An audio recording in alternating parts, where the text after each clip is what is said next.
Welcome to Frogfoot Holler. Now, today, kind of a slow day.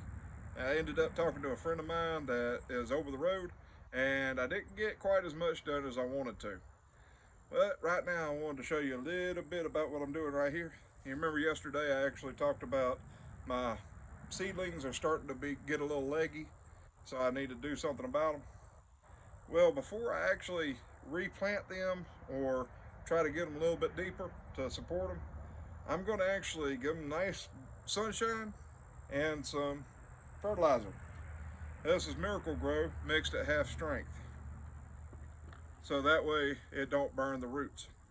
Now, the reason why plants get leggy are two reasons: nutrients for one, and sun for the other. The main reason is the sun. They get leggy because they're trying to stretch out to the sun. During these winter months, the sun's not quite as bright, not quite as long in the day. So when you start these seeds and you don't have them to where they can get sun for a good bit of the day, then they'll start getting leggy.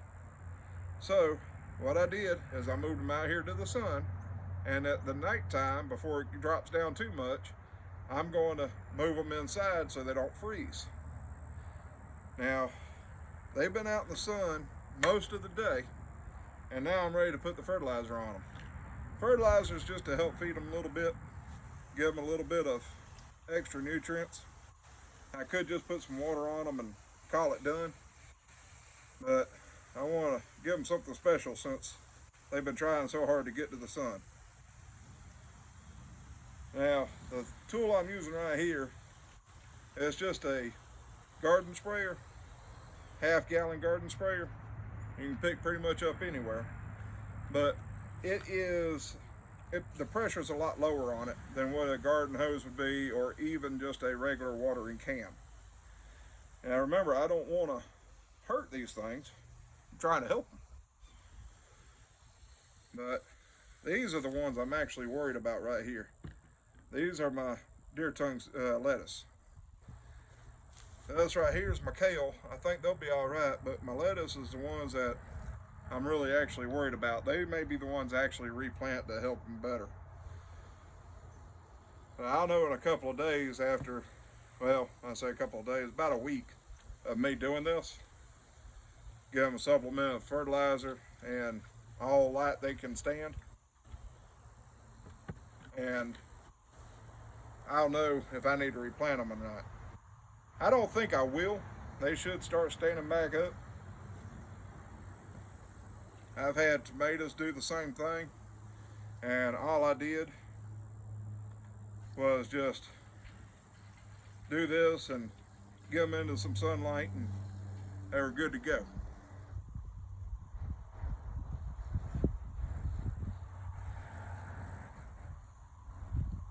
Now, this fella right here is my tomato, my last standing tomato. It is actually a purple Cherokee heirloom variety tomato. I brought him out because I wanted to get him some sun. He's actually a clipping off of one that I had in my garden that I decided to take a clipping of before I got rid of the plant.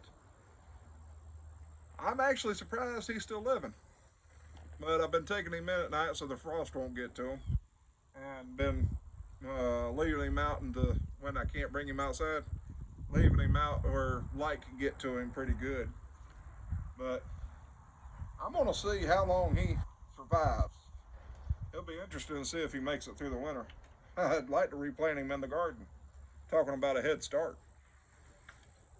I'm gonna give him some of this too. He ain't gonna hurt none for having some extra nutrients. One thing I like about this sprayer is you can adjust how much water comes out. But it helps when you pump it up a little bit more to know how much needs to come out.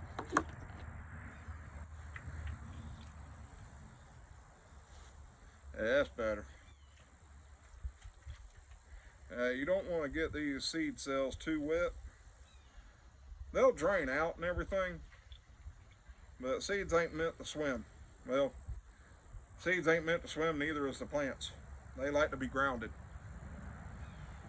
But some of these seed cells are drier than others because where I had them located, the sun got to one side better than the other side, and when they were growing, I didn't really have a chance to get out here and flip them around, mainly because I wasn't here. But now that I am here, I'm seeing what damage has been caused by not paying attention and not dealing with what you need to every day.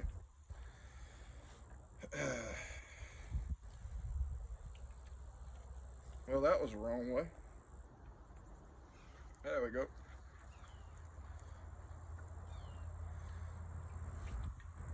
As you can see, the water bends them down a little bit, but as they dry off, they'll start standing back up. The only reason why I'm doing it this hard right now, or got this much water going to them right now, because some of the seed cells, like I said, are drier than others. So I'm wanting to make sure they get a good drink of water before I have to take them inside. Which, I'm actually not taking them inside, I'm taking them, putting them underneath the porch.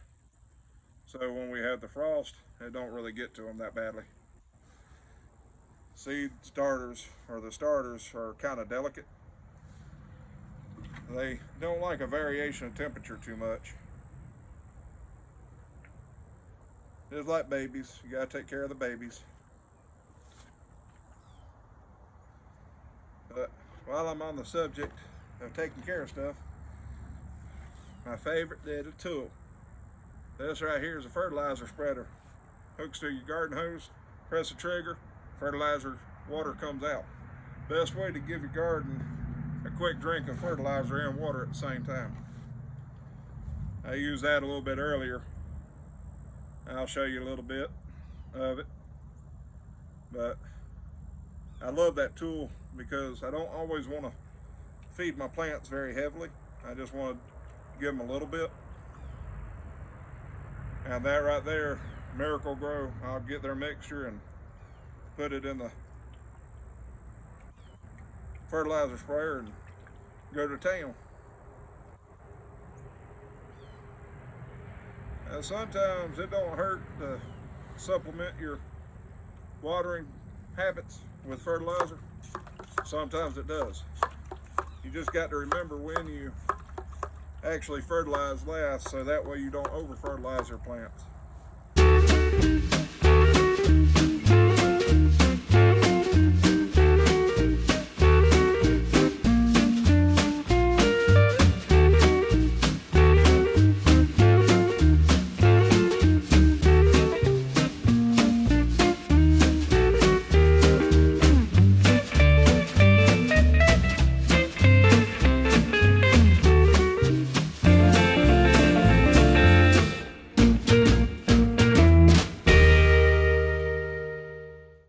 So, I got my garden watered.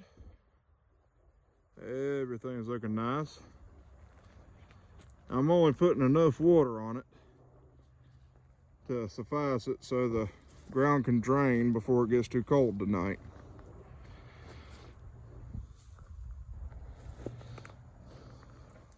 I don't want the ground to freeze on me and hurt my vegetables. It's been getting kind of low here lately. But as you can see, everything's doing nicely. These are my cabbages. That one right there, actually those two, they're doing really well.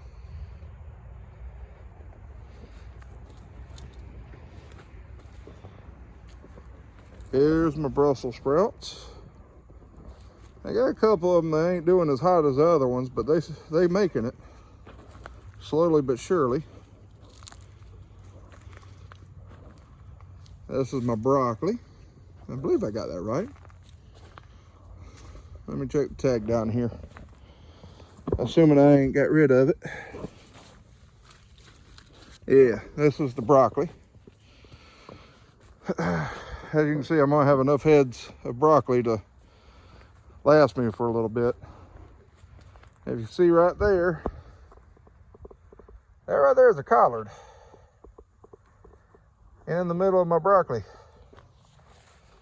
There's another one right here. How did the collards get in my broccolis? Well, that's easy. I had a couple of plants die, and instead of buying what died, I just bought a 6-pack of collards and put them where everything else was. But if you see what I'm walking on, this mulch here, I actually dig down my rows like this, so there's actually a little gap in between, and I put the mulch in to keep weeds from going. I ain't mulched all of it.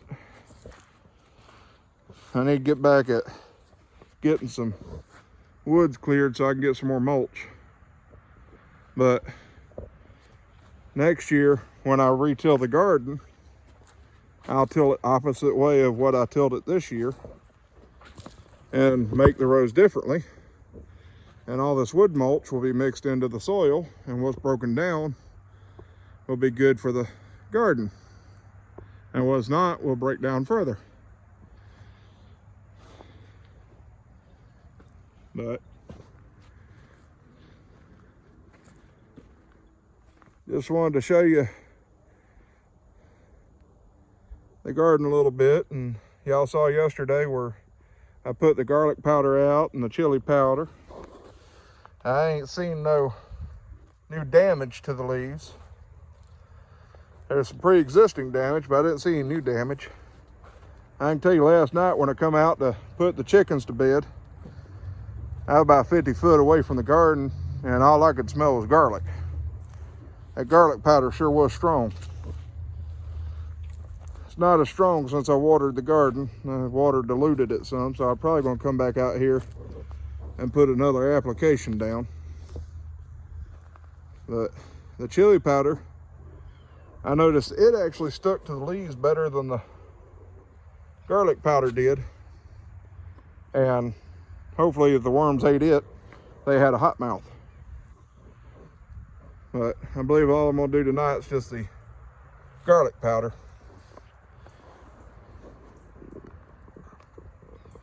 We'll see what happens.